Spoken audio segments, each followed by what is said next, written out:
Hey guys, welcome to SheKnowsArsenal. My name is Jessica and I'm your host, and you can follow me on Twitter at itchtesino. So I was doing that weird thing where I had it like on here on StreamYard, and then I also had it going in the background on YouTube. And so like the noises were going at the same time, so that's why I looked weird at the very beginning. Don't mind me. Don't mind me. What do you guys think of the new intro? Let me know.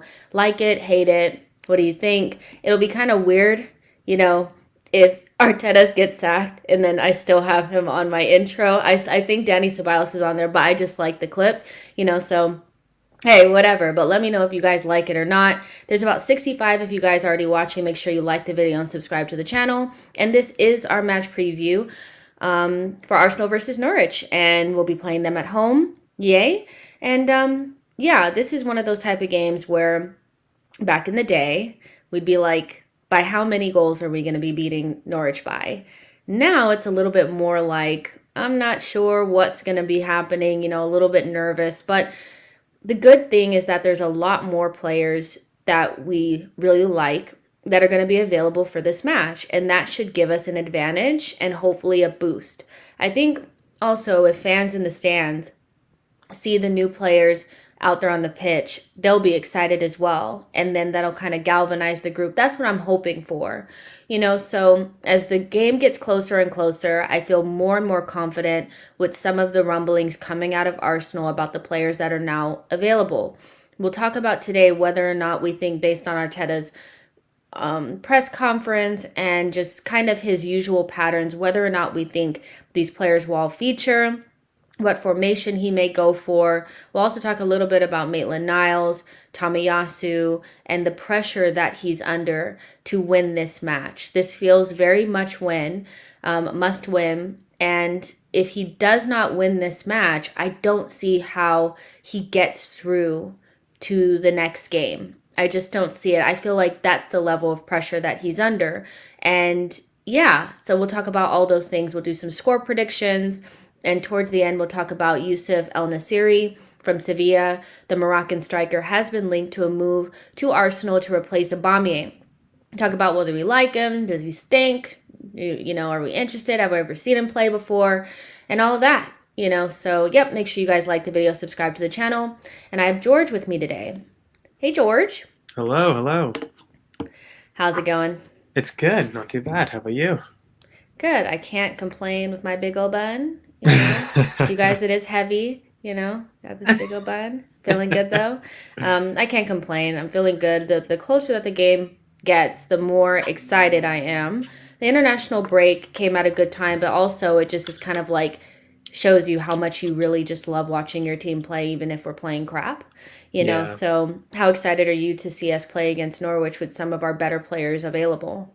I mean, amazingly, like I keep shouting on the channel and abroad about the impact of a spine, which I just don't think people have really comprehended necessarily. And I'm very purposeful when I say spine, because I think the biggest critique is, Arteta needs ideal conditions to explode. And, for me, I as a coach, I look throughout my spine really quite critically in terms of what I can do and what I expect. So when I look that spine is intact, I'm really excited to see what we could do, even if maybe not all our new signings are potentially there. I'm sure we'll get into that, whether he's coming to play right now or not, Tommy. But I'm just really excited to see Gabriel and White, especially with what you're looking at in the preseason about a high line. Everyone questioning, is this the way to go? Is this something that we should pursue with these types of players? Well, you know what? That spine allows you to do it, and allows you to do it without being afraid. So I'm really interested to see what things change, because I do expect some tactical tweaks that we just haven't been able to see. Yeah, for sure. I think seeing that high line in preseason was like, okay, well, this is interesting. And I think both you and I were really excited about it. But it is true, when you have your Pablo Maris back there, your Rob Holdings, that kind of comes to a screeching halt. There's no way you can play that way with those two players in your squad. So seeing, hopefully White and Gabriel come together in that back line will push us up the pitch, and we'll be able to see something a little bit different. But before we get started on talking about the nitty gritty, the formation and all of that, let's talk about Arteta's press conference.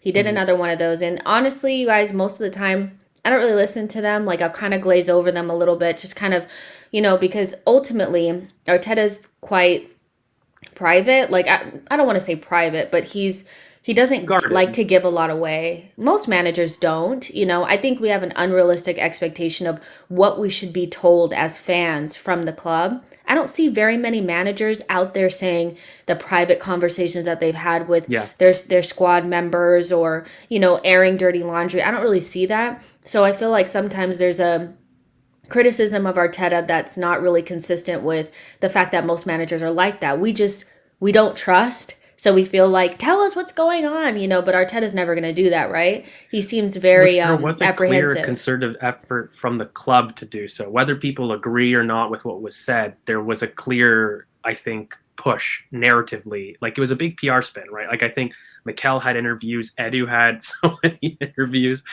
There was a clear push to at least attempt to provide clarity. But I'm with you. I do think that a lot of people here on Twitter, like, we do this, I think, to help fill the anxiety because of what you said. We have wounds, and those wounds, are recent, and, they're not long term, and, we do dumb things, and we want us not to. And we're hoping that, there's a plan.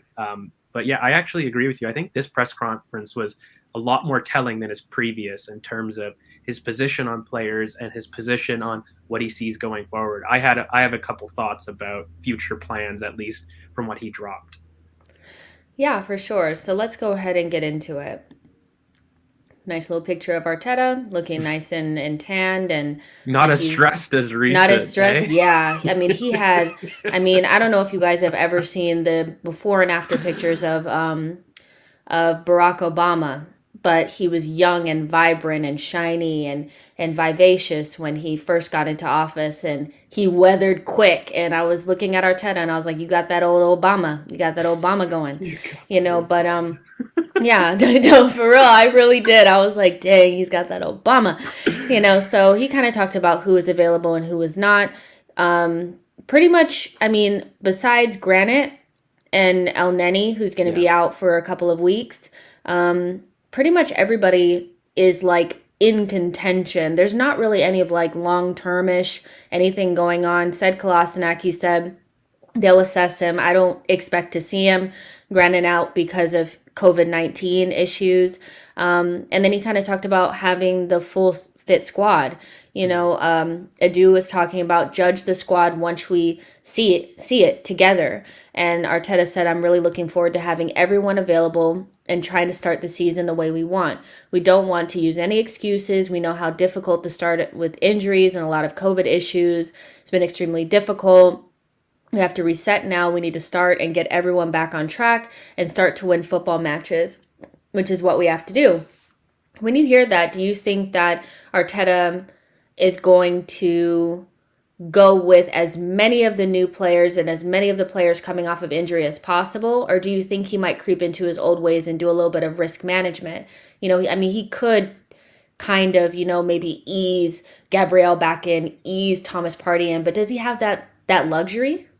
Well, no, I mean, especially not in midfield. And I mean, the way that the club was even producing content about Thomas being back, I mean, it speaks a little bit volumes, in my opinion, when you combine this. I mean, there's a certain amount of double speak that every manager does. And so you can't really take all these things at face value. But just logically, in terms of midfield, he has no choice, does he, Jess? Like, El Neni is not available. Granit is not available. And unless you're telling me we get Patino in there, I don't believe that is actually even the more reverse of what Mikel is likely to do. In fact, if you did have a choice of, do I choose the huge youthful risk or do I choose the big injury risk, we actually know that Mikel tends to lean towards experience. So I actually think it's really quite easy on the Partey news, and I am not afraid personally. On Gabriel, I think we've actually worked him in quite well, to be honest with you. He had a really great development about being introduced in the U23 game and then slowly introduced throughout the break. I mean, he himself, I think, is very ready to start. I'm not worried about that.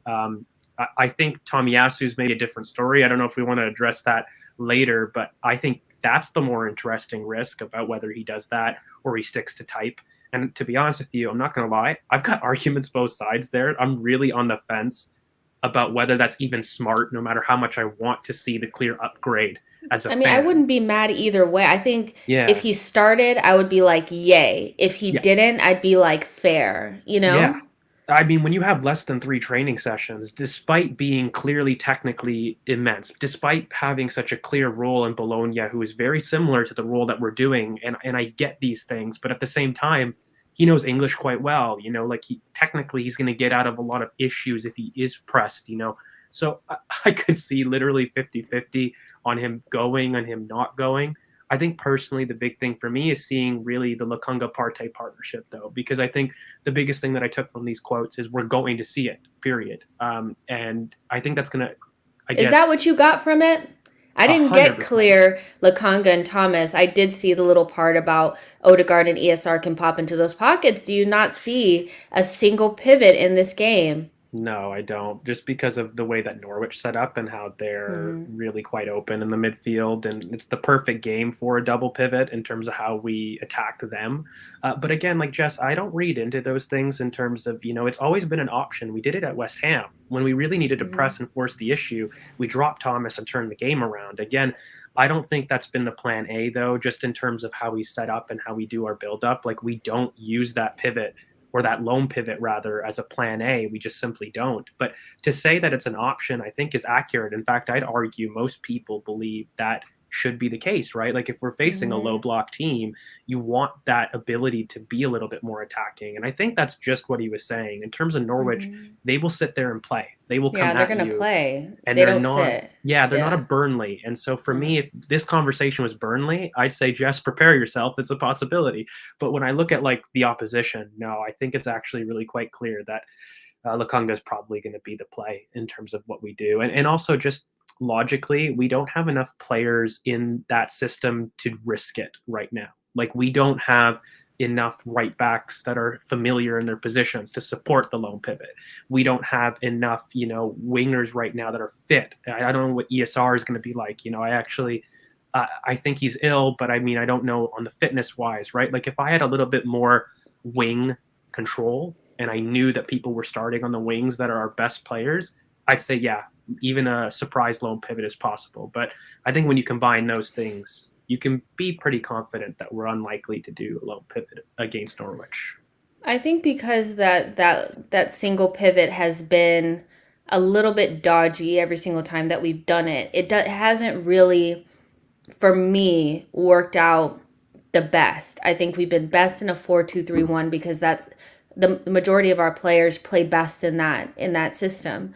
So I would Yeah. prefer to just go ahead and see Lakanga and Thomas do it. They played in a preseason match in that formation, and I just feel it gives us enough security, but enough going forward as well that we're perfectly fine.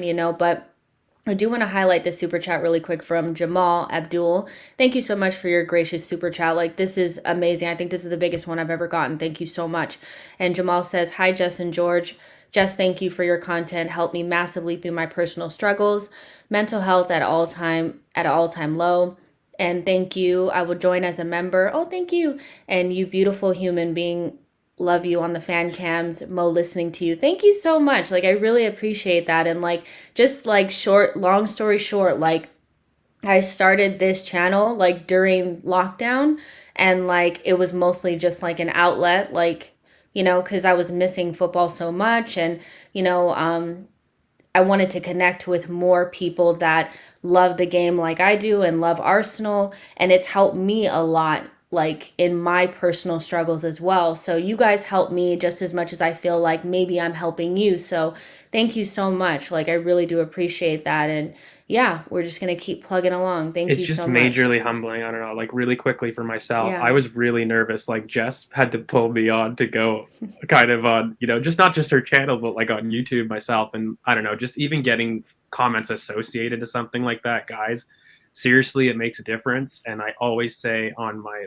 Twitter, I couldn't imagine growing the way that we do. And when you guys say those comments, and I know Jess feels similar, it makes it worth it because, I think social media and especially maybe this, break, a lot of people it has been negative, right? And I think for myself, when you get those comments of appreciation, we're all struggling together. So yeah, I just appreciate it a lot as well.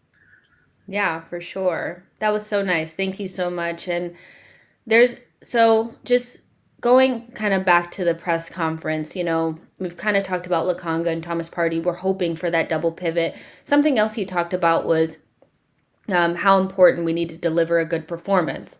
One of my biggest criticisms of losing to Manchester City and Chelsea, and to a certain extent Brentford as well, I just didn't see a performance that I felt comfortable with.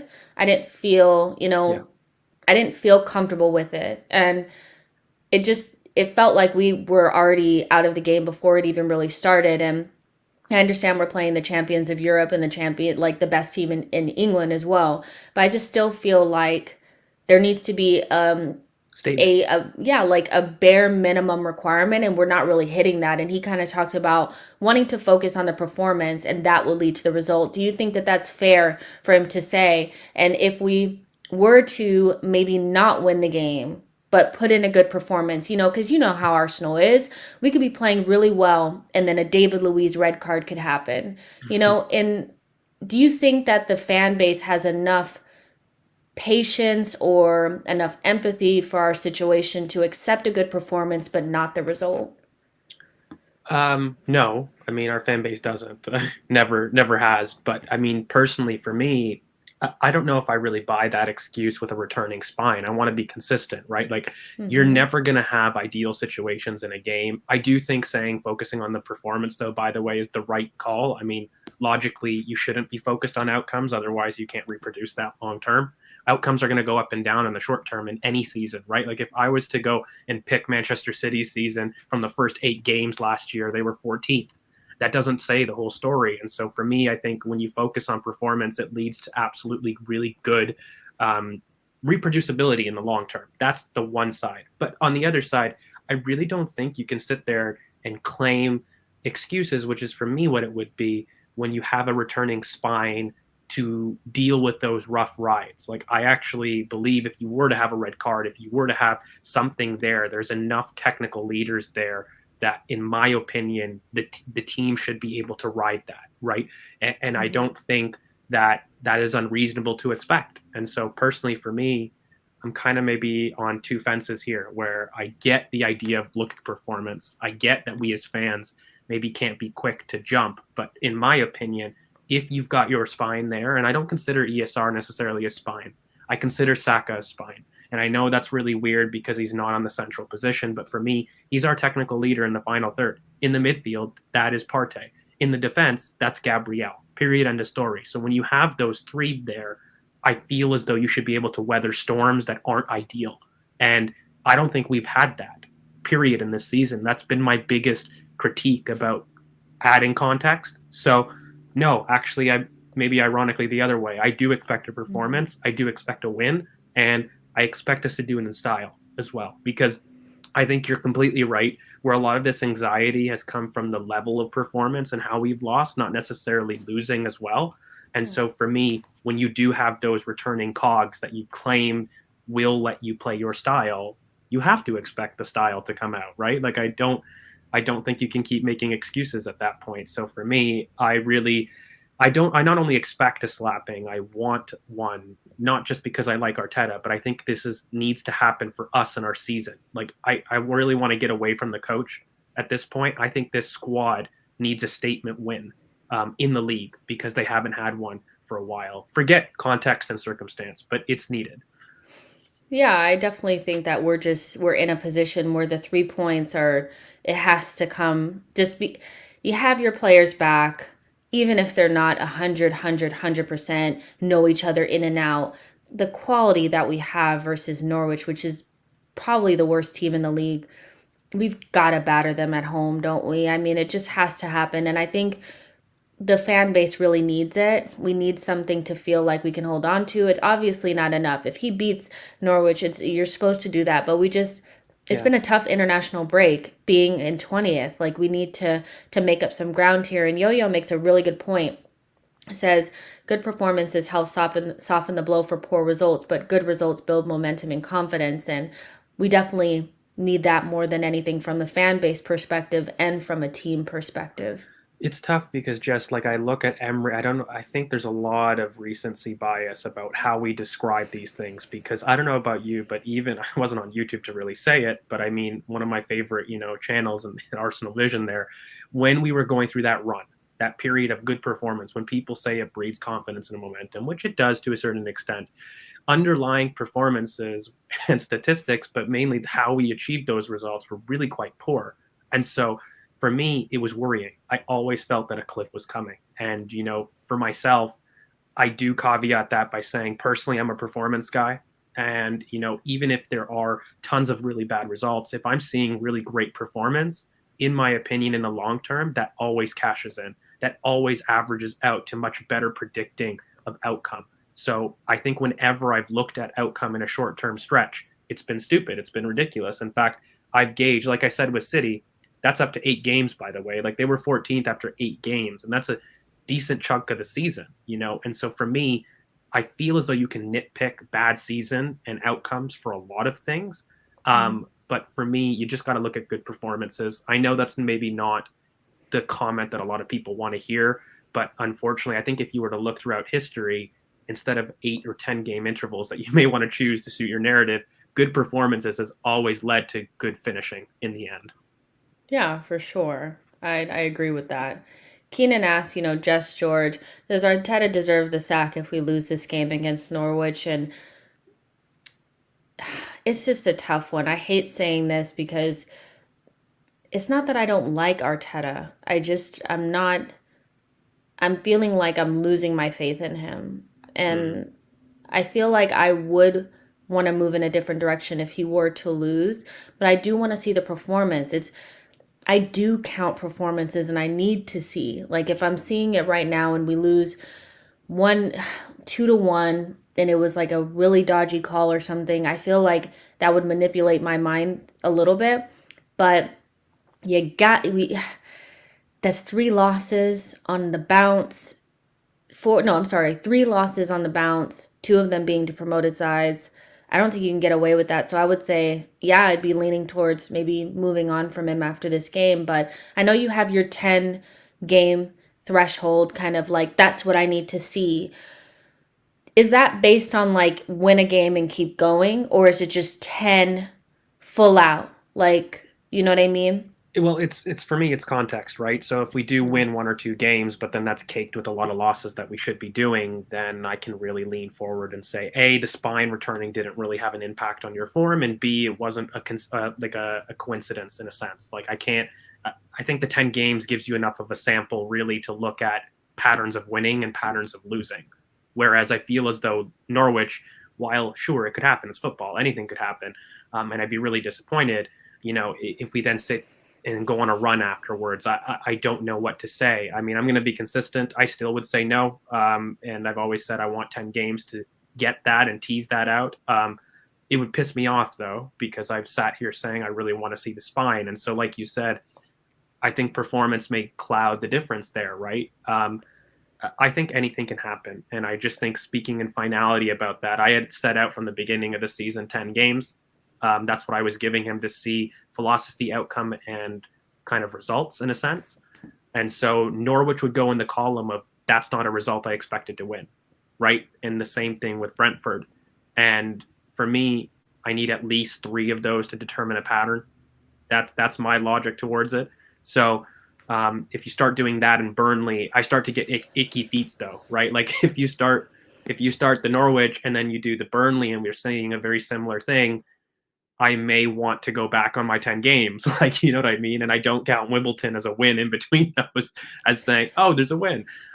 So yeah, it's a tough one. It's a little bit sticky. I think if you were to do Burnley and Norwich, I would feel a lot more comfortable joining your side and pulling the shoot, because for me, I need to see at least 3 surprise results within that. And I think the remaining games don't give them enough of the win column regardless. Do you know what I mean? Like, if you were to play those out, and I had my 10 game limit, there's only 2 more games after that, Jess. And so that would be like 2 versus 4 or 5 losses. That's still not good enough. So yeah. Yeah. I mean, the reason why performances matter, you guys, and it jogged my memory again. Like, remember that win, that undefeated streak that we went through with Emery? We weren't good. No, we were horrible. We were getting lucky, and so results are obviously matter, but we could see that our luck was going to run out. Aubameyang outperforming his XG, best player on the team, scoring hella goals while we're playing like crap, Yeah. and conceding hella shots, So I do think that performances plus results, you have to look at it and look at the context. I think he's ran out of room for performances to give him a buffer, but that's for the fans.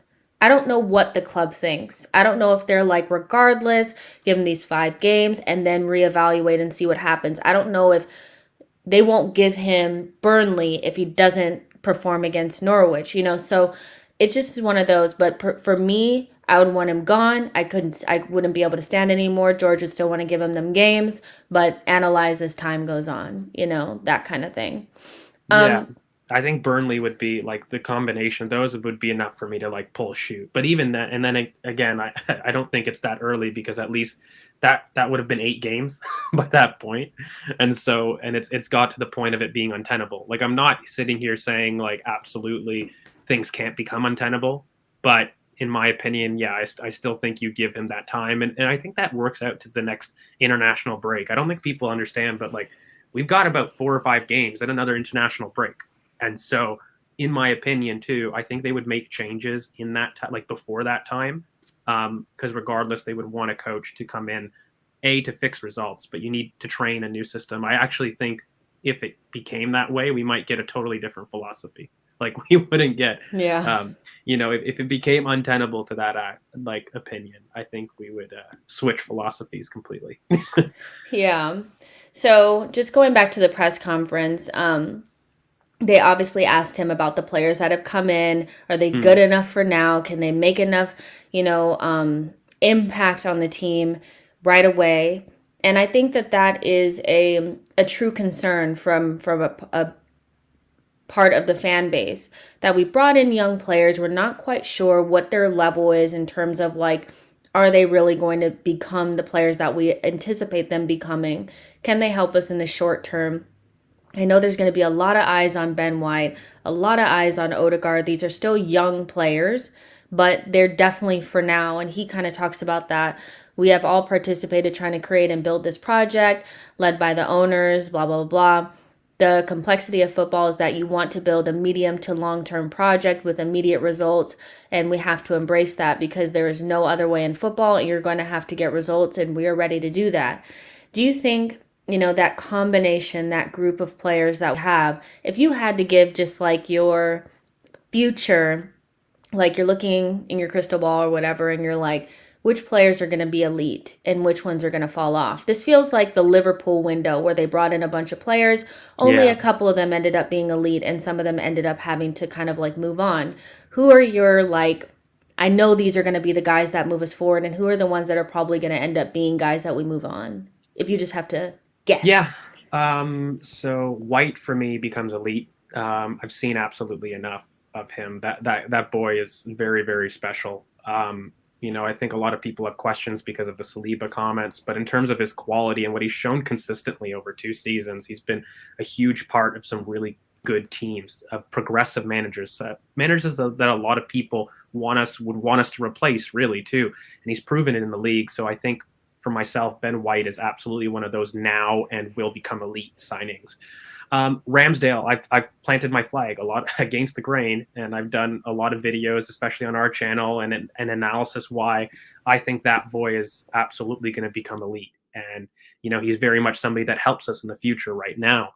Tomiyasu, somebody that the more I watch, the more I like. I just don't believe that his ceiling is going to be elite, personally. And so I think he really moves us forward now. I absolutely think he's an upgrade on everything that we do now. But in my opinion, his ceiling is depth. And I do see him long-term more in the center back contingent, helping a little bit more there.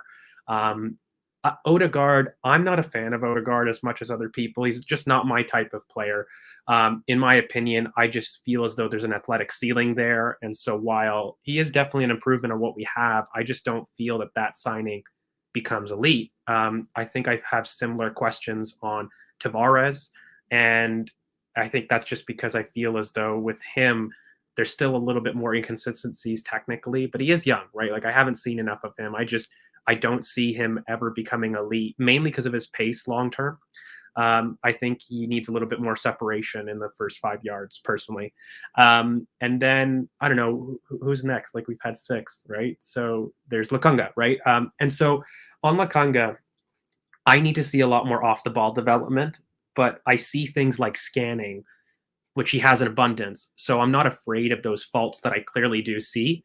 I think that one, if I had to really put a crystal ball, he probably becomes elite, but he's a little bit more dependent on coaching. I think if I see a lot more development over the next 2 years, this one included, then I could be a lot more sure. It's just right now he does really carry faults, but he scans. So like he has the one thing that I know solves those issues, and he is super young that it's not an issue long term, right? Some of these signings are super, super young and you can be sure, but like, when you get your Tomiyasus that are already, 22, having played 2 seasons in top 5 leagues, you can kind of start to project that there isn't huge amounts of growth that you would expect despite being young. They're actually quite experienced for their age, right? It's a little bit more of a Rashford scenario that yes, they're young, but the kid has, over 60 appearances in a top 5 league. So, you could see his level in that point. So yeah, that's kind of my initial overview. I think Ramsdale, White for sure, Lukunga most likely, and then I think Tavares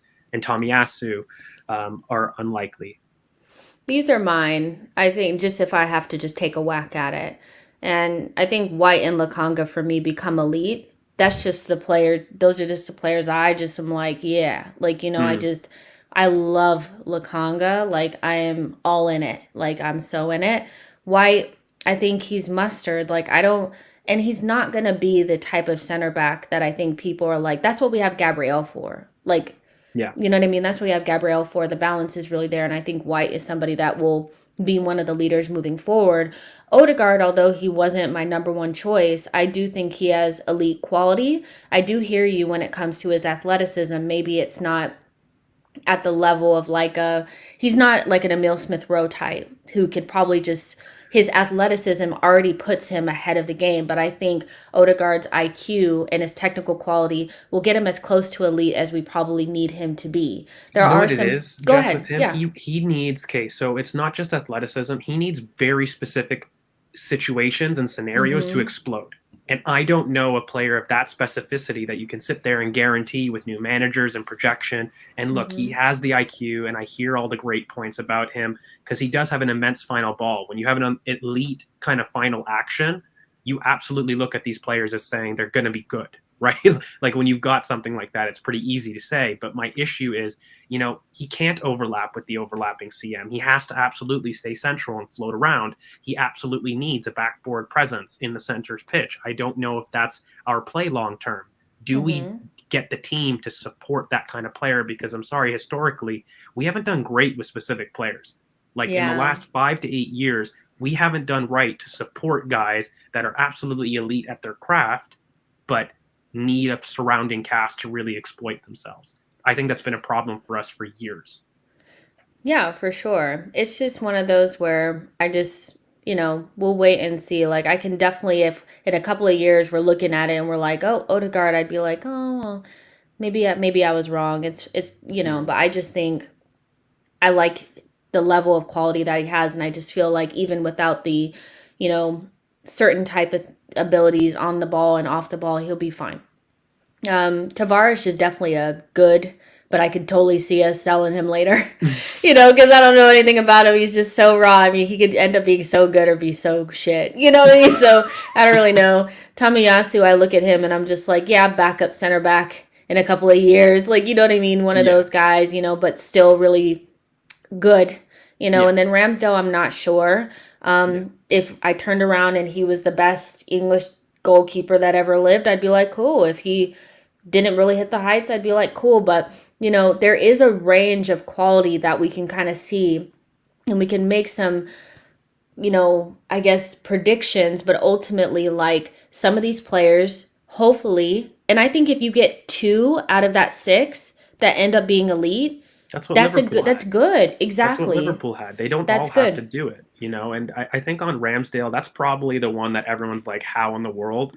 Guys, I think I can't do it in short bursts. I would, not to plug, but on my channel, we have a full 40-minute deep dive of statistics into Ramsdale, saying why or why I rather believe in his ability so much. And I think for him, he's probably the most question mark. I don't know about you, and like in terms of maybe or maybe not, but for me, he was probably the most question mark signing on a lot of people's lips about it, Of course, he was because by he's a far. big issue with Leno, right? Like, and that's also a spine player. I wanted to spend an extra 30 seconds on him because I feel those are the signings that you want to work, though, Jess. Like when you start to look Mm, through what are the signings of this group that you really want to explode, I would argue center back and goalkeeper. That would be huge. You know what I mean? Like if yeah. you only get 2 out of those 6 to really do well, I'm not worried on Odegaard because I have Emil, who I know and I'm very confident on. I'm not worried on Tavares because I've got Tierney. I'm not Hmm. necessarily even worried about Lukunga because I've got Partey now. Like these are players I've actually got certified replacements in. Whereas I'd argue the center back with Saliba's situation unsure. With goalkeeper, we know we don't want Leno. Like those are 2 signings that not only do I believe in their potential, but I think would be huge for speeding the project. And I know people hate those words, but that's what Liverpool got. They got players down their spine that actually worked out when they bought them. So yeah. Yeah, for sure. And yeah, so Arteta kind of talked about that needing the immediate results. And, I think there's questions and we'll see soon. We'll see how these players progress and who's good for now and who's better for later. But ultimately, it's up to Arteta to try to get the best out of these players. And I would expect the development to start now. Mm-hmm. He's good with young players. That's why we got him. We need to see that from him. But another youngish player that he talked about was Ainsley Maitland-Niles. They tried to push him to say what position is he going to be playing. Does he have a role? All of this kind of stuff. And ultimately, Arteta was very like kind of like, well, we don't have these. We don't air our conversations with players about their role. But he says always discuss openly but privately, and he's happy that he stayed. I hope it's not one of those where we don't see Ainsley even though he wanted to leave. I think he could be utilized in the squad, and even though it's not fun being a Swiss Army knife, for Arsenal, being a Swiss Army knife is not that bad. I know we're not that good right now, but I mean it's Arsenal Football Club. Like your options as a midfielder are like lower level Premier League, So I'd rather be a Swiss Army knife for Arteta, Arsenal. But what are your thoughts on Ainsley? How would you use him? Would you maybe start him against Norwich or just keep him in the background for a while? I mean, he could feature against Wimbledon. You never know. I really struggle with this one, Jess, because I am not a fan of a player dictating when they are in or out of a project. And I think it's very clear that we can categorically say at some point in his career, he demanded to go against the coach. Now, I think we have this greater debate about players and whether or not they have the potential to do so. Your Salibas, your Guendouzi's, people use these to cite mismanagement by Mikel. One thing I'm not a fan of is a player deciding that call. I'm never going to agree to that. I think that was the wrong move that we catered to Ozil. I think we did that to superstars for far too long, and it made us dependent on specific individuals to succeed.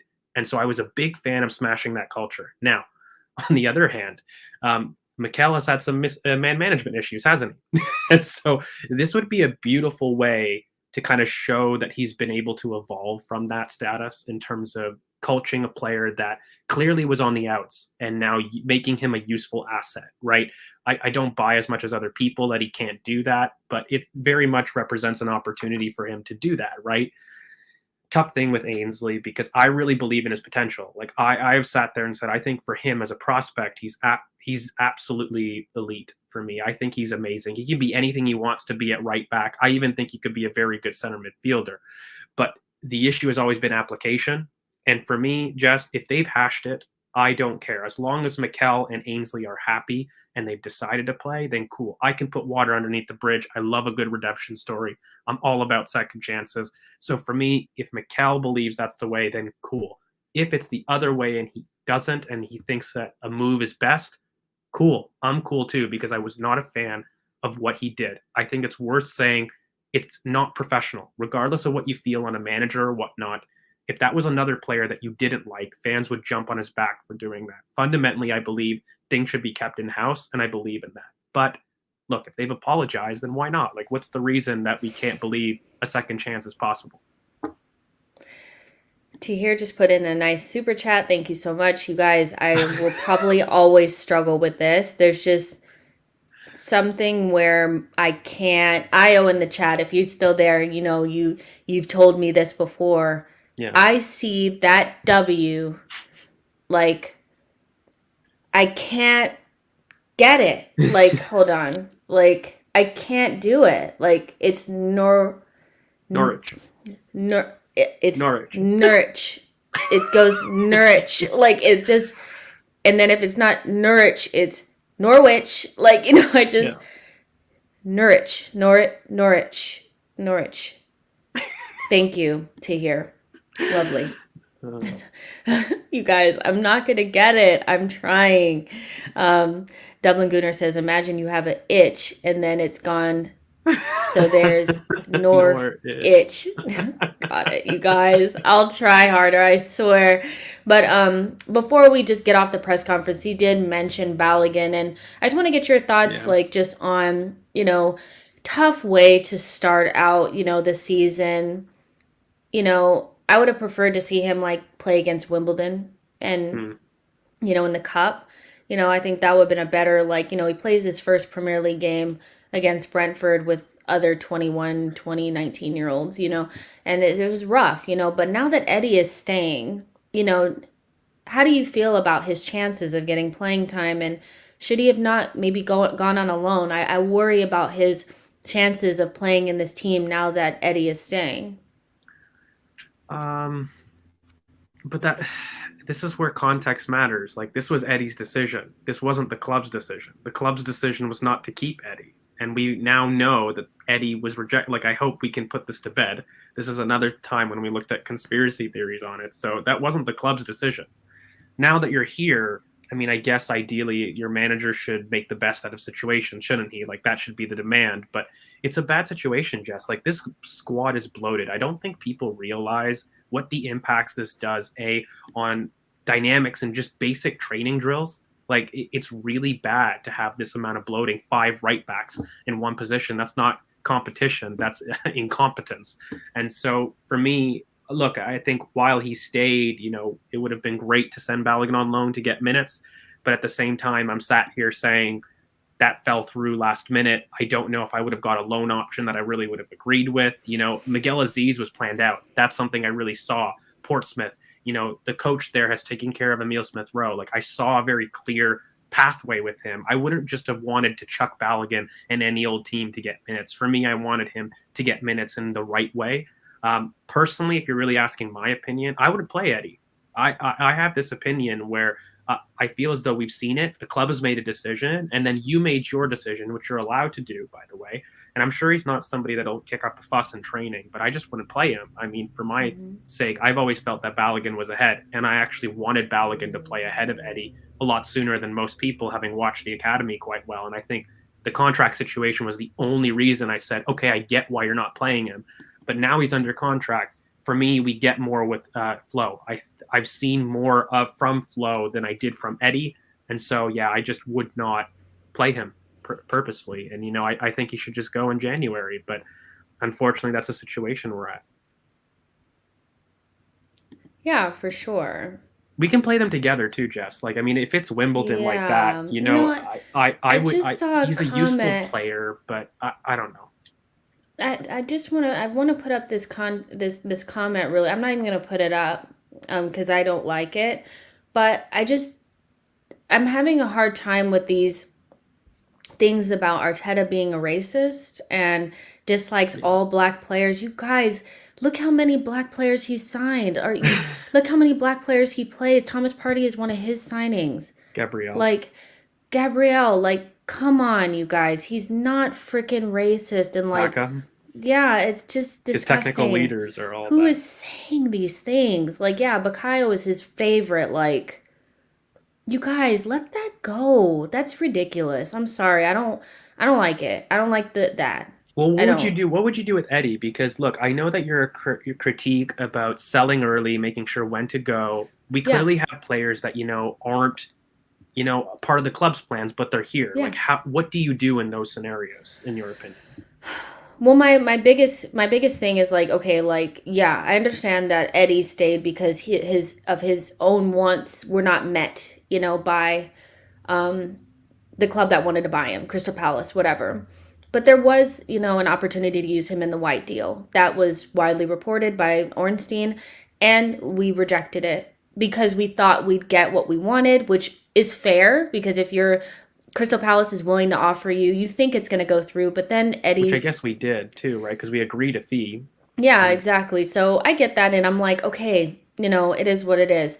Ultimately, Eddie, Willick, and Nelson, for me, have fallen through the cracks based on past regimes. The regime that said they would yeah, never let people run down their contracts, they fell through then. yeah. So with Eddie, with Balogun, these players, one we clearly want longer term, and then the other one is kind of like somebody we want to move on. I don't know because you still have Martinelli as a priority of somebody that needs to get playing time. You have Lacazette there, which without cup games, without I don't know how he certain gets games. Yeah. situations, I don't think you play Lacazette because he's running his deal down. I think the players that are running their deals down, unfortunately, we don't need to be playing them because there are other players that you can play. It would be different if this was Aubameyang running his deal down. It's Lacazette, and Aubameyang is our priority, just like Balogun is our priority over Nketiah. He's the issue for me in a dressing room dynamic. I kind of use that just to see like what your opinion is on a general pattern Mm-hmm. of play. I don't think Eddie carries the clout, sorry to use that word, to really Mm-hmm. demand those kind of respects, but Lacazette does. And Lacazette is a huge dressing room leader. All the kids cite it. That's the one I'm really afraid of about what is the dynamics because you piss off a Lacazette, you piss off big leaders who, by the way, I'm not a fan of in the dressing room, but factually, this is what gets managers sacked. This is what gets, teams going down a spiral that no one wants to go. And I'm not a fan of Lacazette. In fact, I think I hate him more than most people. But it's just, I'm afraid when you keep these inexperienced pros that are demotivated, who you've tried to sell, and I was with Mm-hmm. you, Jess, he should have been sold last year. No, it Yeah. wasn't just this year. It was last year when we got the bid. And, you knew that he was never going to be plan A. And so that's what I critique the club on. I don't know if I really critique maybe like the Eddie scenario for me as much. I think that's just unfortunate circumstance. And I think it's also my like bias towards not being Eddie's biggest fan. And so that's you fair tend to too. you try to lay it on a little bit more thick with players that you just want to see go, more than anything. So I see the context where the club probably tried to do as much as they could, and they couldn't get it done. But this leads us really nicely into the conversation about unrest within the squad. Why do we Yeah. think that that's happening? It's clear that something is not right, but how is that going to affect us long term? But or in the short term. But Mark Neighbor put in a really nice super chat. Thank you so much. Mark says, bored of this fan base. Yes, he may be out of his depth. Yes, he can do strange tactics, but the vitriol, hatred, making up stuff is now getting to the point I can actually feel sorry for him, our so awful fans. And that's where I kind of draw the line. I just feel, some of the names that he's been called, the idea that he's racist. And, I've heard very silly things. And I just feel like we don't need to go there. Let's talk about the tactics. And if he's out of his depth, that doesn't mean we have to like hate him. He's doing a job that if any of us had the opportunity to get, we would snap it up. If Arsenal offers you the position, you take it. So ultimately, if you don't like Arteta, you don't have to hate him. You need to look above and see who is hiring him. And then you don't need to hate them. You just need to be like maybe upset about it. But like, I just don't like that. It just makes me sick. I I just hate the can't get it. vitriol. I really do, and I get Yeah. that with players as well. Personally, I really don't understand. I don't think people understand what it takes to become a professional athlete. I had this debate on a space, and when you sit there with your comments about saying how crap somebody is, I really don't think you understand the percentage of the global population that make it as elite athletes. Forget the ones that make it to the Premier League. And regardless of your opinion, these guys are a lot better than you really think. And I just don't get the idea to hate. I really don't. I'm going to keep it short there. Like, I think you can draw a line by saying, I respectfully don't think he's up to standard. I think we should move on. And that's it. I don't get why we have to be immature about it and really resort to name calling. It's just weird to me as well. It's very weird. But yeah, let's move on. Before we build our predicted lineup, let just I just feel like just touch on the unrest within the squad. For me, when I watched the Man City game and the Chelsea game, what I always look for in games like this where we kind of already know that it's going to be difficult, are they going to play for the manager? And I had some reservations already about having maybe 5 or 6 players that we know wanted to go. I think maybe it's like, well, we don't know for sure if Leno wanted to go, but I kind of count him in that group. His foot was out the door. Like he was pretty much gone. I would bet that one of our 2 strikers might have, if there was a deal that could be struck, might have wanted to go. And then you have like Hector Bellerin that obviously want to go. Like we had a lot of players that wanted to leave. Some of them are still here. Do you think that there might be some unrest between the older players that probably feel like I mean, most of them came to Arsenal and we were like at least in Europa League. Now we're not. And we're in Project Youth now. You have players that probably think that they could be in a different situation. Do you think that that's going to make it difficult for us to rely upon them in a season where we have to because we have so many young players in our squad? But that's the problem, Jess. So, like, when you have a bloated squad, how do you motivate a demotivated person? Simply, and like, unfortunately, this is a consequence of what you want to call it, COVID, incompetence on outgoing sales, whoever you want to blame. Factually, when you're left with the situation about relying on individuals that don't want to be here, I really don't know how you can sit there and say that they're going to give it their all. How dressing room dynamics and human psychology of this doesn't play a role. In fact, when you looked at our really bad run of form, I don't think it was just tactical changes that suddenly made us, second in the league for over 60% of the season. I think a lot of that was when you get rid of demotivated players, the amount of contracts we terminated in January, it had a effect. Now, is it the end-all, be-all pill about deciding whether we're good or bad this season? No, of course not. That's ridiculous. But it certainly plays a factor that you have to rely on individuals that know they're not part of the plans, they're not part of the long-term future. I mean, Ainsley Maitland-Niles made it quite clear, did he not? I mean, not being told that he's not trusted, he's willing to make that public. Like, when you have players that are in that mindset to do that, it becomes very tough to then say, listen, I know you don't want to be here, but can you just please try your hardest to help us achieve our goals in the short term? He's already expressed that he doesn't want to go. So I think it's very difficult in life and in football to really take out that factor and look at things in a vacuum, despite us as fans saying they're shit, they're not good enough, they shouldn't be here. Like, things don't work that way in human interaction. When I've got a problem person on, my floor, I don't sit there and say, you're shit, you're bad at your job, and then expect to have a rosy time interacting with him in the office. Like, it is tough to do. So yeah, it is tough, but I think ultimately that's what the manager's there for, right? Just like, I don't want to sit there and make excuses.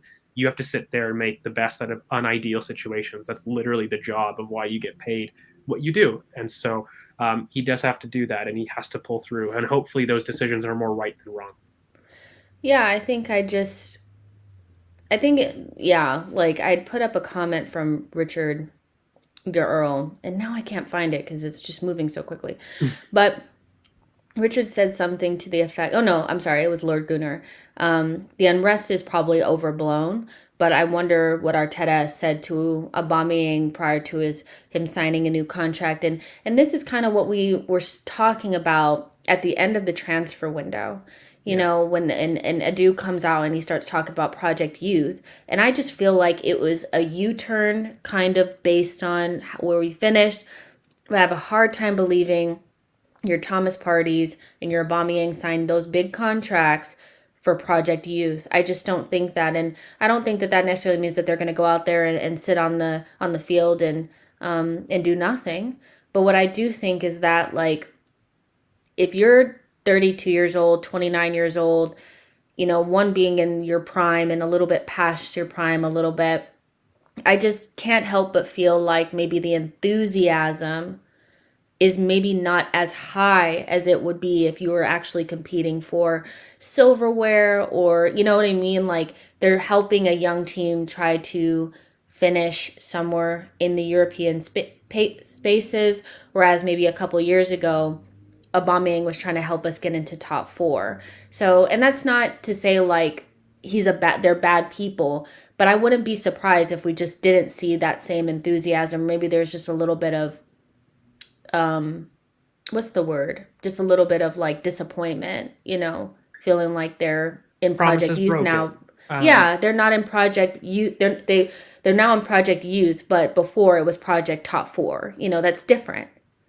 okay, so look, logically, when you were promised things, I think it's human reaction to sit there and be unhappy. But at the same time, I don't think Oba likes this. I don't think like Oba likes Mm-hmm. seeing this form and just getting him happy. I know I hate to be that guy, but that's his most urgent priority right now. Not Mm-hmm. exactly ambitions of the squad and whatnot. So for me, I actually don't look at, Project Youth as a huge change. I felt that's kind of where he wanted to go. I think fundamentally he's just focused on getting back to his best form. And that's really the most important thing for somebody like him. In terms of the experience levels in the squad, though, Jess, like I struggle. Like the experienced players have let us down. So when you're talking about top four ambitions, when you're talking about who has been let down, fundamentally the experienced players haven't performed. When you go throughout the squad, it's been our young players that have performed a lot more consistently. And so I Mm-hmm. really struggle. Like if you're going to go Project Youth, I'm sorry, there's more of you youth performing. So I'm not going to Yeah. sit there and be upset at that. Mm-hmm. I do feel as though Oba is due a redemption. I think we disagree on this in terms of what his potential is this season.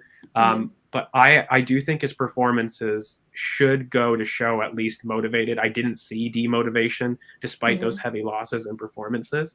So for me, Oba just needs to get back to playing and being happy again. And I think you get a different player in that regard, regardless of whether your perceived ambitions have changed. I actually do think in the dressing room, they're very clear on it being top four. And, I saw some leadership things. I know I go more on Oba because I'm a fan of his, but I did see him accept responsibility a lot more, something that I know he doesn't do quite often. But I thought Mm-hmm. his post match comments were quite telling, to be honest with you. And I'm going to be really interested to see his application at Norwich because I didn't see him giving up, even in Man City, which was very easy to do, by the way, how that game went. I didn't see him lose his pressing. And, I didn't see him just avoid the system. And I saw that from some other people. But yeah. Yeah, for sure. So before we predict our lineup, I just want to read out some super chats. And there's also 240 of you guys watching on all platforms. Like, share, subscribe, and consider becoming a member. Maybe you want to do that. More content. So Mark Neighbor says, I changed my views on players long time ago. We as fans are passionate and so intense. To players, it's a job, no more, no less. As fans, we forget that. I go to the office, I have a good and bad days. And I kind of hear that. I feel like for elite level athletes, yeah, it's definitely a job, but I feel like when the ambitions of the club match your own ambitions, it's you're more enthused. And I'm not saying that, Isn't again, I'm that the not case in saying, life as yeah, well? yeah, Like when it's you're in just your job, if your exactly. job is sitting It's there not and a offering what you need and balance, Yeah, then you're it's not happy. a for me it's not a criticism, Yeah. it's more of a reality of where we are. So I don't expect them to, because I feel like some of them may be feeling let down. I always go back to that moment, not this past summer, but the summer prior, when Aubameyang was in French press, the French press. He was in the French media talking about a war, you know? Yeah. And so he had clearly been briefed by the club, or maybe Yeah. that's somebody that they spoke about that they were going to bring in, and they didn't bring that player in. And I just look at it and I just think there's a pattern at Arsenal to do this. We've done this before where we haven't been able to bring the level of players to We don't for our good maximize our players to play with. superstars, do we? Exactly. So I can see why maybe with the older players or the players that feel like they want to be competing at a different level, that this may just be a little bit like, okay, come do my job, especially the ones that are on big contracts that know that this is as good as it's going to get fee wise, salary wise. Yeah. It is what it is, isn't it? But Mark Neighbor also said, thank you so much for your super chat. There's a fine line between enthusiasm and it is a job. I get the feeling we dissect it too much, when in reality, as long as he gets paid, he won't care less about Project Youth. It's all red herrings. I mean, that is a certain way to look at it. I do think that bringing in younger players, like, they will be more in it, just by that's young players for you. They're just really enthusiastic, first time, at a big club, all this kind of stuff. So I think we'll see more enthusiasm, and hopefully that'll galvanize and, get some of the older players into it. But some of them I've lost all faith in a little bit. Not Aubameyang and Thomas Partey. Bernd Leno is somebody that I look at as He's bad, unreliable isn't he? now, I think, so and he was questioned. I think a lot of people. I mean, there's some people that felt goalkeeper was an urgent priority, but, and others won't. But I think he's an example of your experience being let down, isn't he? Like he should be a leader in the squad. He's been here for what, a couple of years. If he's gonna go, he's not gonna go to command a 1 or 2 year contract, is he? Jess? Like he's going to command a 4 or 5 year project, and he should lead his team. We just don't see that, and that's the problem.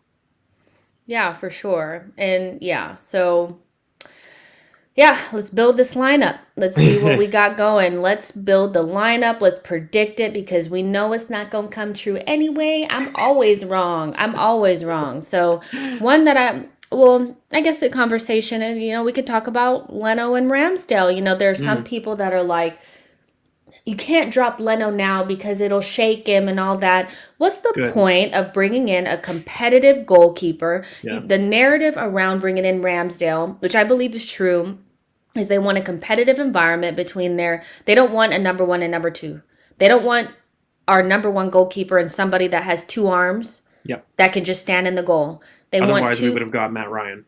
100%. So for me, it's if he's going to be shaken because Ramsdale plays against Norwich, then we're done. Like, you know what I mean? So I feel like Ramsdale, if he's done well in training, he should just go ahead and start. And I don't think Leno has done anything up until this point but be our number one goalkeeper to say he cannot lose his spot. We have to keep him in there, blah, blah, blah. But what do you think Arteta is going to do, George? I think all of his comments points to Ramsdale. Truly. I mean, when you look at it, his comments today are really quite stark. We have two goalkeepers with two different qualities.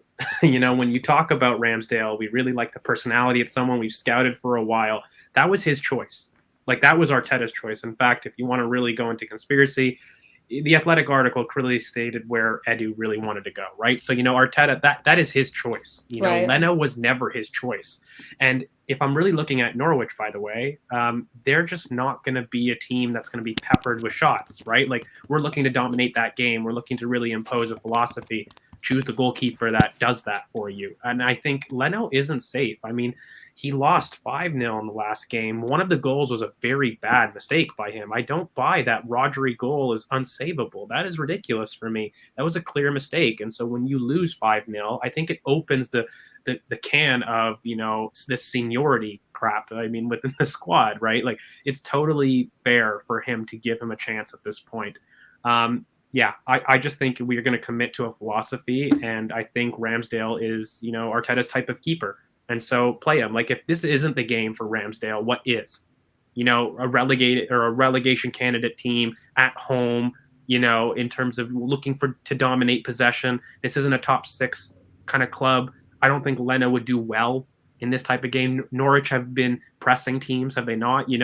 They're not just going to sit there. So I think you just not only play to a profile, but it just makes sense. I mean, there's precedent. You can't let in 5 goals, one of which you're directly responsible for, and think your position is safe, regardless of number one. Yeah, for sure. And so, there's mixed opinions in here. A lot of them going towards, what has Ramsdale done for Leno to lose his place? And I feel this is where we're misconstruing or not really understanding the point of having Ramsdale there. It's not Leno's spot and Ramsdale has to beat him to get it anymore. I think they will choose the goalkeeper based on the scenario. Yeah. And over time, because Leno is on his way out, Ramsdale will slowly become the more dominant choice. I don't see it as this is Leno's spot and the number 2 has to play in cup games and show something. No, I don't see it like that. Arteta brought him in specifically to play games.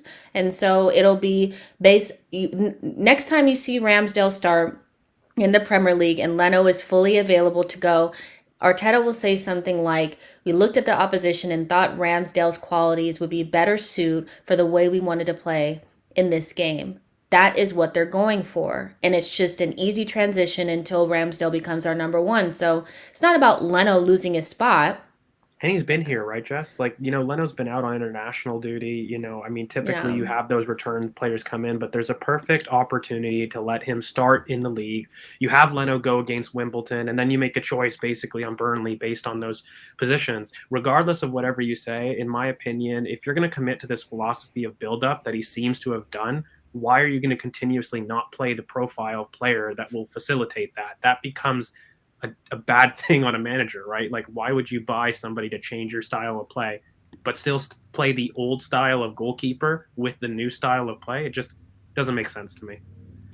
Yeah, exactly. And he, I really think people are underestimating the club's want to play both goalkeepers. I really don't see it as Ramsdale plays Cups and Leno plays Premier. I really don't see it that way. I'd be Yeah. very, very shocked if it happened that way. But yeah, I wouldn't be surprised if I saw Ramsdale. If Leno starts, it is what it is. But I just have this weird feeling you don't spend 25 million and just play him in cups. Yeah. It's not going to work out that way, especially in Leno's form. Like he's just, I mean, some people were like, well, he saved it from being 8-0 against Man City. And I was like, well, he was culpable for like 2 or 3 of the goals that went in. So, it is what it is. But left-sided center back, it's got to be Gabriel, doesn't it? Oh yeah, I think that's easy. And even left back. I mean, Tierney's fit, right? So there's Yeah, no I issue think for me. you definitely, I mean, some people are like, well, he played a lot for Scotland. But the reality for me is that there is going to be massive drop off between Tavares and Tierney. So I want to see Tavares play against Wimbledon. That's where you need to be resting Tierney. But Premier League games, if Tierney's fit, Yep. you play him. And again, to all the people who are saying Pablo Marie is better than Gabriel because he played with Rob Holding against West Brom, gosh, don't you feel crazy? Pablo Marie is terrible. And I'm happy Gabrielle is back. That's my boo. Love his teeth. I'm loving it. Even the hair back on the Mm, sides, it's not growing in. I don't care. That's my boo. I love Gabrielle. I'm so happy he's back. Like, he's the most retweet. I excited. got Yeah. nothing more Yeah, to add. exactly. So we got White, hopefully. If Arteta figures a way to not start those two together, he's just overthought it, hasn't he? I mean, Yeah. the only way that they're going to get that partnership is Just even to start play Ramsdale, I'm together. sorry. Like, you've bought the players to play your spine. You have them available and fit. Play them. Simple. I will criticize him if he doesn't have those back.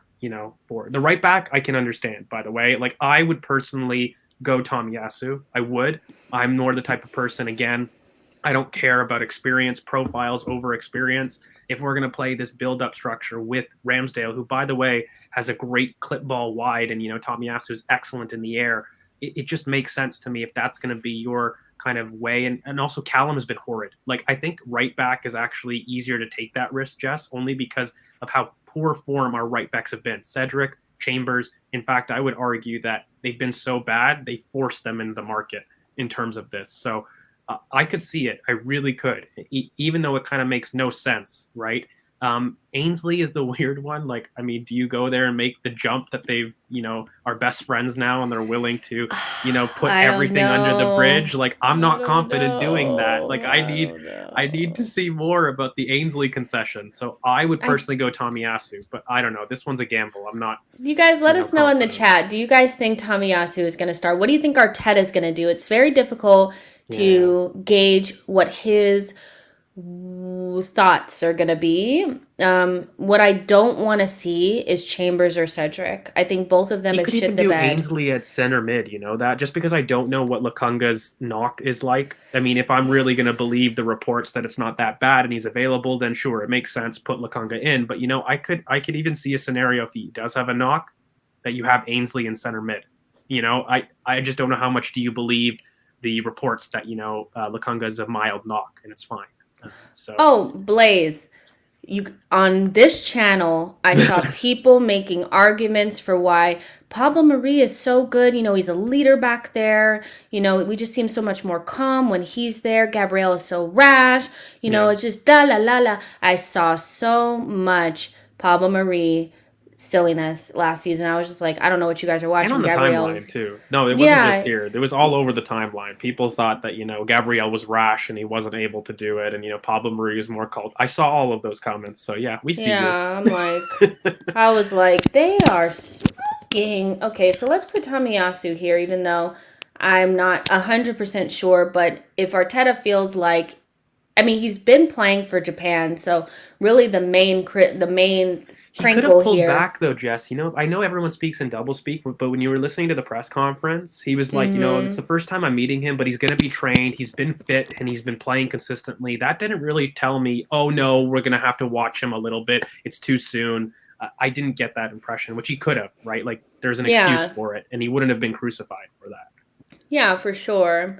Well, I think Thomas Tay Partey starts in the midfield. I mean, I don't think Hmm. you can get around it because your midfield drops off massively without him. No Xhaka, no El Neni. So I think Thomas starts, and then it just like you said, it just depends on what level of knock is Lakanga at, and I think this is where I feel a little bit like, okay, if Lakanga's not ready to go, but Emil Smith Rowe is there a chance he does the single pivot and says forget about it? Because do you think he trusts Ainsley enough in midfield to make that call if Lakonga's not ready to go? 100%, because I think right now there's too much impact on a single pivot affecting other players than the double pivot. Mm-hmm. If Ainsley's uncomfortable in the pivot, he's got a lot more security behind and ahead of him from players that know the system.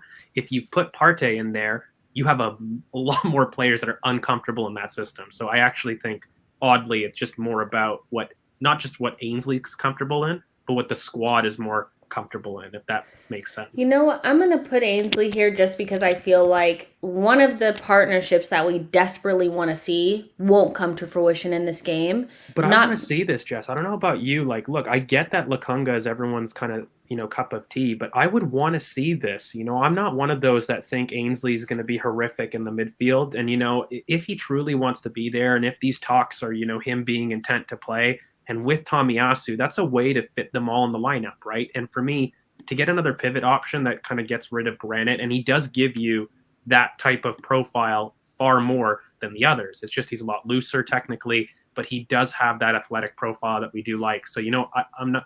I really wouldn't be afraid to see this if it did happen. I'd actually be very intrigued. yeah, Tahir, I don't know if you saw already, but Tomiyasu, He he does does. have his work permit. They didn't know at first, but then like reports came out that he does have it, so he can actually play.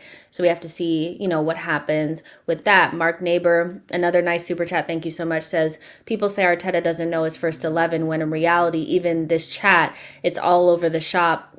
Then bumper cars only gets worse with front four. I mean, what I would say, Mark, is that it's not our job to know what the starting 11 is. It is his, So we will always disagree because we're millions and millions of fans putting our random opinions out there, but we expect him to know his starting 11. I think he knows what it is. It's just when has it really been that available? If we're really honest with ourselves, his starting 11. When we looked at those statistics earlier, George, about Xhaka and Thomas Yeah. and they had good numbers. And I mean, I think a lot of people were Great shocked at where numbers. Xhaka was there. But the reality is that we didn't see that those numbers are probably mostly them separate from each other. You know They what I are. mean? Because they didn't play with each other that often. So we don't see this group of players together. So I think he knows what his starting 11 is. I think sometimes he galaxy brains it, sometimes he overthinks it, but I think he knows that, and especially because a lot of these players are the ones that he brought in, Hmm. that this is it. If Xhaka was fit, it would be Xhaka. Like this is it. This is his lineup. I'd be surprised if it was something else. Yeah, just like really quickly on the knock. I don't know. I couldn't tell you. I don't have enough feeling about, Mm-hmm. if it was enough for him of a precautionary or whatever. Look, if he's fit, stick him in there, right? But if not, Ainsley's the best choice after that, in my opinion. I mean, you could get really weird galaxy brain and go White in DM, put Tomiyasu back there in the center back position and have Ainsley at right back. But I think that's just too much of unfamiliarity in the team that, we've seen Ainsley in midfield. We've seen him before with Arteta playing him there. So that basically puts more players in their preferred positions that we've seen. So now we get to the front three, and I think that Aubameyang is he's certain for this Oh, game. yeah, for sure. And that's So striker, I think. yeah, at striker, I just Yeah. feel like we don't need to accommodate, not accommodate, but I don't think with Odegaard in the team, we Yeah. actually need Lacazette for his hold up play or No. that kind of false nine thing. So you want to play with Aubameyang because him and Odegaard really play well off of each other, and then you have right and left. With ESR being unwell, and we're not really sure what the extent of that is, I could easily see Pepe and Saka starting. What do you think about it? Well, ESR out makes it easy to be Saka Pepe for me. Yeah. That's basically where I stand on it. Pepe on the right, right? On the right, 100% Okay. on the right. Yeah. So- No, I don't think, and I'm going to say it, I really hope we don't see Pepe ever again on left wing with Kieran. It doesn't work for me. These are two big space left-footed runners that, look, you've got kind of the double pivot there, and Odegaard's going to come in and really be a little bit more of that right wing. Pepe can really be an outlet in this team, especially in this setup. There's enough protection there with Tomiyasu, particularly at right back. He's going to hang back. That corridor is safe. We don't need him to be that outlet wide channel. When we go into our 2-3-5 and we do that kind of formation, typically the right wing's been the widest channel. I don't think we necessarily need that with Ainsley or who we have right here in the back. So yeah, I think it's very simple. If ESR is sick, if he's there, I would go ESR Saka. Like if ESR is okay, absolutely that would be my front four as the first choice. But if he's sick, I think this is the way to go. 100%. This is a very strong lineup. And Yo-Yo, good point. You're always about your partnerships and how you don't feel like the partnerships have been built that well. Aubameyang, Odegaard, Laka, ESR, it makes so much sense. They play best with each other. I agree with that. There's about 286 of you guys watching right now. Like the video and subscribe to the channel. So this is what we have. This is our predicted lineup and a little bit mixed in of what we want to see. Ramsdale at goalkeeper, obviously. Where else would he be? Tomiyasu, White and Gabriel in that partnership that we've been kind of dying to see. Tierney at left back, Maitland-Niles and Partey in a double pivot. Odegaard at the 10 role. Pepe and Saka with the anticipation of ESR being unwell to play the game, and Aubameyang, and so that leaves your Lacazette on the bench. If ESR can at least make the bench, maybe he's just maybe not start. You can put him on the bench too. Martinelli will be there. Tavares is there. So then we have a little bit of depth here that we can be like, okay, cool. Like, here we go, but,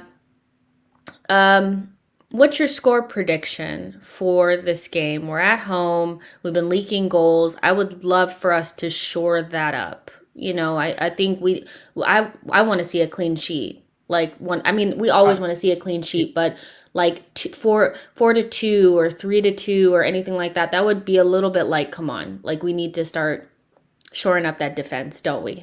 We do. I think it's actually going to be a 3-0, something like that. In my opinion, we've got our spine back. Like, I really think the one thing I really struggle with people critiquing Mikel is that we have central compactness. Like, as much as you don't like the guy in tactics, this idea that we've conceded goals was very much a weird thing. We did not see this. We didn't see people bursting through our midfield with him. And I think with the return of your spine like this with Thomas, Gabriel, even White, these are huge, huge players in your spine. I think he wants a clean sheet. He wants a statement win.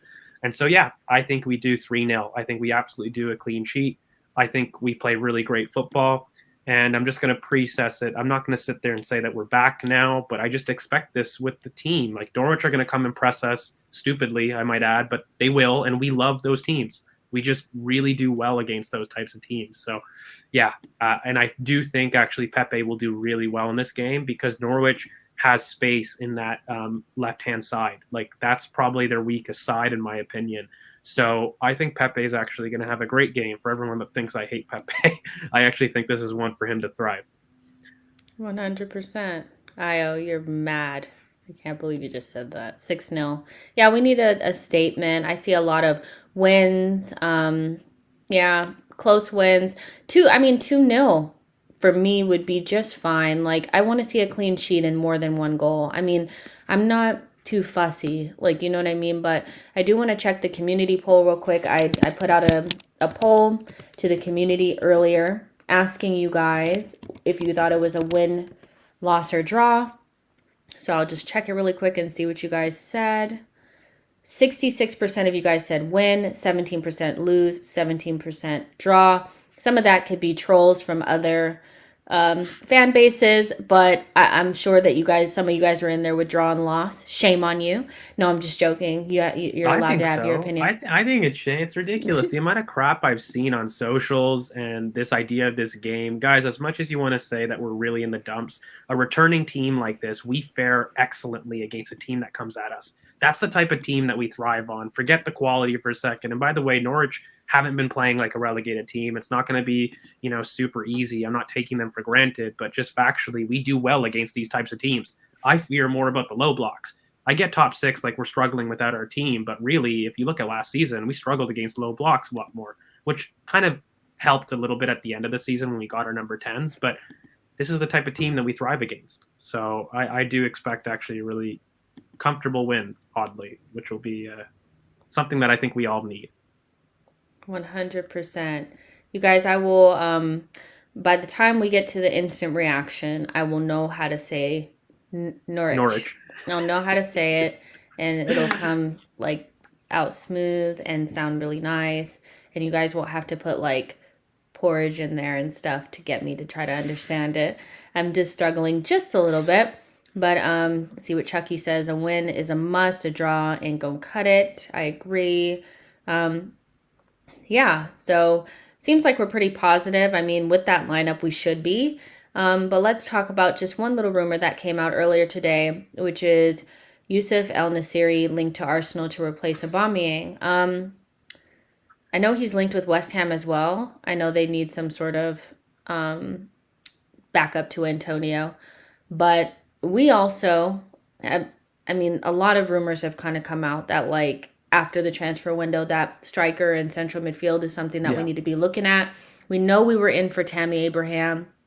We just were. It was obvious. Like, I don't know why people are like, no, we weren't. Yes, we were.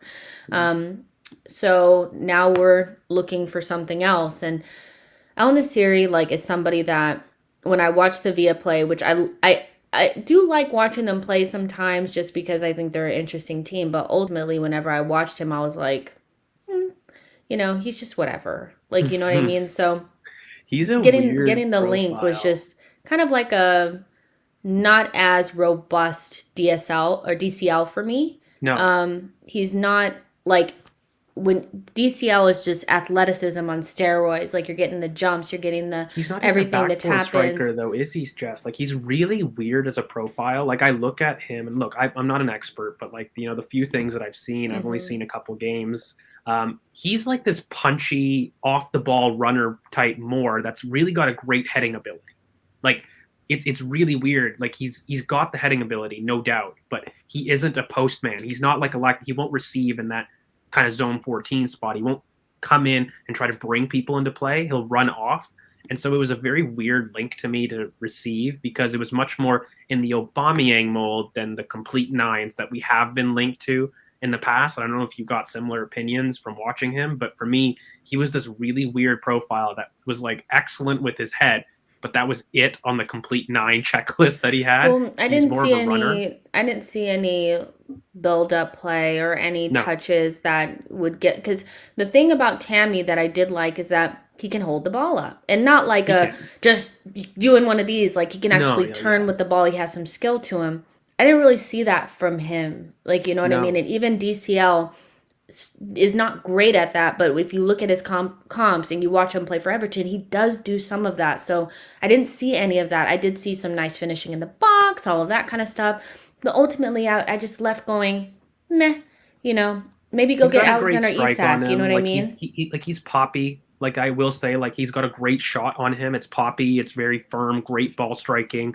I am happy because it's in more my type, off the ball type of runner if I'm really being nitpicky about what type. But I don't think he's the one. Quality wise, that's not something that I would really endorse. He is young. though, to keep in mind, and he has He's got 24, yeah. yeah, he's got a decent goal scoring record too in La Liga. It's not great, nothing to shout home about, but it's decent. So he is young, raw, right? I just don't think he'll be in that profile of an Isaac, though. Like when you start to tell me like you like an Isaac, that's a very specific type of profile. I get worried when I see these links because I felt we were linked to Isaac, we were linked to Dominic Calvert-Lewin, however loosely it was. We were linked to these back to goal strikers, and En-Nesyri is not that, right? Like he's a different profile. So like, cool, yay, it's something that I like because I'm more of an off the ball guy, you know that. But I don't like when I get mixing profiles, if that makes sense. I'd much rather we had consistent links. It doesn't matter about the quality for me right now, just profile I want to link. He had 18 goals last season, which is just fine. I mean, it's nothing to. That was all comps, though, too, right, Jess? It's La Liga only. In Champions League, he had 6. Okay, so I think that's more than decent. That's actually a really good return. I thought it was 18 in all comps when I looked last time, but that's very decent. Is there a world where, like, maybe it's just about getting a more physical person in the box that at least has heading ability, but we're okay to compromise on some other things, or does it have to be super specific? It's what I was telling you earlier, right? Like if it's the system that I like in terms of having those 10s that drop deep, then you need an off-the-ball striker. The issue with the Isaac, it's about fitting in an Odegaard as your number 10, and he'll be a starting 10 always. And so if you believe that Odegaard is going to be our long-term number 10, something I haven't always agreed with, Jess, like I think we recruit a Noir and we do that type of model where we have dropping in 10s that frees the striker. That's one theory where it works, and that's where you have your Obas, your Nellys, your these guys, El-Nesyri, then that makes sense. But if you're going to sit there and tell me, look, Odegaard's going to be our type of 10, and our right back is actually going to be inverted long term, not just, in the short term, then yeah, you need an Isaac, you need a Dominic Calvert-Lewin, you need a complete 9 type of profile. The weird thing is this El-Nesyri guy, he's excellent with his head. Like he is. He's got an excellent heading ability. So the idea of our cutback system, it absolutely is going to work well for him, both high and low. I think it actually leans more to the sense that we're going to get another 10, and kind of what I was saying before, that we're going to let the striker be more free moving, which I'm a fan of. It's just a different way of playing. I think the loser in this transfer is Odegaard, though. Like if you were to ask me what the winners are, I think Saka's a winner, ESR's a winner. I think Martinelli's a loser, actually, if this transfer was to come through. Another off-the-ball type that, would restrict him to left wing, something I'm not a huge fan of, but also you're unlikely to combine him and off-the-ball runner type. Typically, if you have Martinelli on the wing, you get an Isaac type of player. I actually think Martinelli and Odegaard are probably the losers in this transfer. If it were to come to fruition, yeah. Yeah. It's one of those things where it's like, I look at it and I'm like, I know we need a striker, but I mean, they're saying replacement for Aubameyang. Where's Aubameyang going? It's not a replacement for Aubameyang. Because he would be profile wise a replacement for Aubameyang. He would. So I struggle to think like, okay, how is Aubameyang going to go anywhere? I don't think anybody's taken him. We need a replacement or somebody else to come in after Lacazette. So all of it just kind of is like, I don't really know. It depends if you think just like this is a very clear pathway wise. Like Martinelli's your young buck that's not quite ready. El-Nesyri's 24, and Oba's your 30, who's not going to be your plan A all the time next season, but like filters in and out, right? Like in a squad sense, that makes sense if you're fixed that that's the profile of striker you want, right? Like that's where I understand the logic. But if you wanted something as a different of a plan B, he's not a plan B. Like he's the same that what we've been doing. So yeah, he does replace him in the starting 11, but that's about it, right? Yeah, it's going to be interesting to see what happens in January. I think a lot of Arsenal fans will be chomping at the bit. They'll be looking at this window again, like we need to get something done. I have a weird feeling that something comes in January. I don't think it's a striker. I think it's a midfielder. I just feel like it'll be a midfielder. That's just my gut feeling. Like, is that gut? I want that as well. Yeah, I'm like, come on. Because we have 5 strikers and 2 of them are running their deals down. And I have a hard time believing that one of them will leave before the end of the summer. So will we be able to bring another striker? I don't think so. A midfielder, though, with some of our players with injuries and stuff, I think we're going to look a little thin. AFCON as well. AFCON, yeah, we'll be looking at a at a midfielder. But Kim put in an appreciation. Thank you so much for your super chat. I really appreciate it. Yeah, you guys, this is a really good preview. We longed it out as much as possible. Previews are so difficult because we're kind of just like blah, blah, blah, blah. It's more fun to talk after the game is done, or it's more interesting, maybe not fun, I so was gonna say. so yeah, but you guys make sure that you like the video, subscribe to the channel. There's 262 of you guys watching on all platforms, so make sure you share this with a friend if you want to. Consider becoming a member. The channel memberships are available. We do tactical breakdowns of the games if we'd play and there's something to talk about, but they come on Tuesdays and they're just for members. So consider, joining. Really appreciate this. Was a really good talk. If you want to follow George, you can. Let me put up his thingamahooey. There it goes, at GeorgeV_AFC, and you can follow me on Twitter at itsjessinho. We'll see you guys after the match for the instant reaction. We'll be ranting and raving, talking winners and losers, and yeah, see you guys in the next one. Bye, guys.